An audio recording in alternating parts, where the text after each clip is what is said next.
సామాన్యుడు మహానుభావుడు. దేశాటన చేస్తున్న సాధువు ఒకడు లక్ష్మీపుర గ్రామానికి వచ్చి చెరువు కట్టపై ఉన్న మర్రి చెట్టు కింద నివాసం ఏర్పరచుకున్నాడు. ఆయన రోజు గ్రామస్తులకు వేదాంత బోధ చేస్తుండేవాడు. ప్రతిరోజు వంతుల వారీగా గ్రామస్తులు ఆయనకు భోజనం పెట్టేవారు. సాధువు ఒక రోజున లక్ష్మయ్య అనే అతని ఇంట భోజనం చేస్తున్నాడు. ఆ సమయంలో లక్ష్మయ్య ఇంటికి గురువులు అనేవాడు వచ్చి, అయ్యా, మీ బాకీ అన్న ప్రకారం రేపటికి తీర్చవలసి ఉంది, కానీ సమయానికి డబ్బు అందలేదు, మరొక నెల రోజులు గడువు కావాలి అన్నాడు.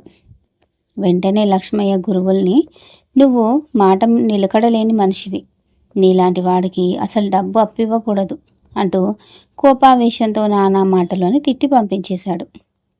సాధువు ఇది చూసి లక్ష్మయ్యతో, నాయన, కోపం అనర్ధహేతువు, దానిని నిగ్రహించుకోవాలి. ఇంతకు నువ్వు గురువుల్ని తిట్టి సాధించిందేమింది? నీ అక్కసు కొంత తీరిందే తప్ప దానివల్ల నీకు చేరవలసిన డబ్బే ముందుగా రాదు కదా అన్నాడు. లక్ష్మయ్య సాధువుకు వినయంగా నమస్కరించి, స్వామి, నేను తిట్టానని ఎవరూ బాధపడరు, ఎందుకంటే నా కోపం క్షణికం. ఎవరినైనా సరే ఇలా తిట్టి అలా మర్చిపోతాను. వాళ్ళ మీద నాకు ఏ విధమైన పగ ఉండదు అన్నాడు. అప్పుడు సాధువు లక్ష్మయ్యను మెచ్చుకొని, కోపాన్ని నిగ్రహించుకోవటం మంచిది, కానీ కోపం క్షణికమే అయితే చాలా గొప్ప విశేషం. పైగా నీ మనసులో ఎదుటివారి మీద కోపం ఉండకపోవడం మరింత గొప్ప విశేషం అని చెప్పి ఇంకా ఏదో చెప్పబోతుండగా అక్కడికి లక్ష్మయ్య స్నేహితుడు రుద్రయ్య వచ్చాడు. వాడు సాధువుని చూస్తూనే, పని చేయకుండా ఇతరుల కష్టం మీద బతికే సోమరులను చూస్తే నాకు అసహ్యం. నువ్వు ఇలాంటి వాళ్లకు తిండి పెట్టడం బుద్ధిగల పనేమీ కాదు అన్నాడు.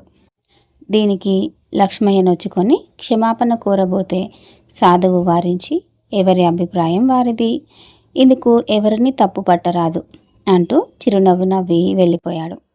ఆ తర్వాత కొన్నాళ్లకు లక్ష్మయ్య సాధువును చూసేందుకు ఆయన నివాస స్థానమైన మర్రి చెట్టు దగ్గరికి వెళ్ళాడు. ఆ సమయంలో అక్కడ అతడికి అదే గ్రామం వాడైన పుల్లయ్య కనిపించాడు. పుల్లయ్యను చూస్తూనే లక్ష్మయ్య వాడి భుజం పట్టుకొని, హేరా, ఎన్నాళ్ళని తప్పించుకు తిరుగుతావు?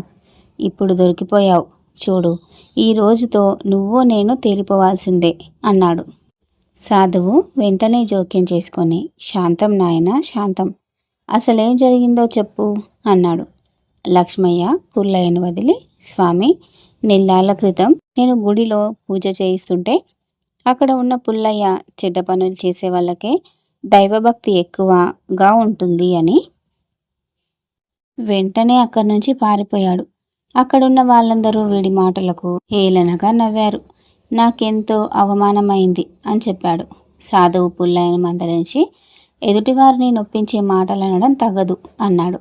ఇంతలో రుద్రయ్య అక్కడికి వచ్చి, స్వామి, సాధువుల గొప్పతనం అర్థం కాక మిమ్మల్ని ఒక రోజున చాలా కించపరిచాను, నన్ను మన్నించండి అంటూ సాధువు కాళ్ళ మీద పడ్డాడు. సాధువు మందహాసం చేసి, మన్నించటానికి నువ్వు చేసిన అపరాధం ఏమిటో నాకు తెలియదు నాయన, నీకొచ్చిన కష్టమేమైనా ఉంటే చెప్పు, నా శక్తి కొద్దీ సహాయపడతాను అన్నాడు. జరిగిందేమంటే, రుద్రయ్య భార్యకు జబ్బు చేసింది. అది మామూలు జబ్బు కాదని, దుష్టగ్రహం సోకిందని కొందరన్నారు. సాధువు వల్ల తప్ప ఆ దుష్టగ్రహం తొలగిపోదని అంతా అంటే మరొక మార్గం లేక రుద్రయ్య సాధువు దగ్గరకు వచ్చాడు. సాధువు రుద్రయ్య ఇంటికి వెళ్ళి మంత్రోచ్చారణ చేసి రుద్రయ్య భార్యను దీవించాడు. మర్నాటికల్లా ఆమె కోలుకొని మామూలు మనిషి అయింది.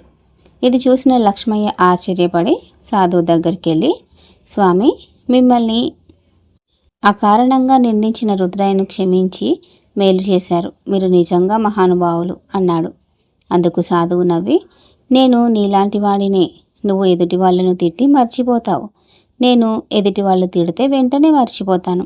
అకారణంగా ఎవరినైనా తిడితే అది జీవితకాలం నన్ను బాధిస్తుంది, అందుకే ఎవరిని తిట్టకుండా జాగ్రత్త పడతాను అన్నాడు. సామాన్యుడికి మహానుభావుడికి ఉండే తేడా అప్పుడు లక్ష్మయ్యకు అర్థమై క్రమంగా తన కోపాన్ని తగ్గించుకున్నాడు. ఇంతటితో ఈ కథ ముగిసింది.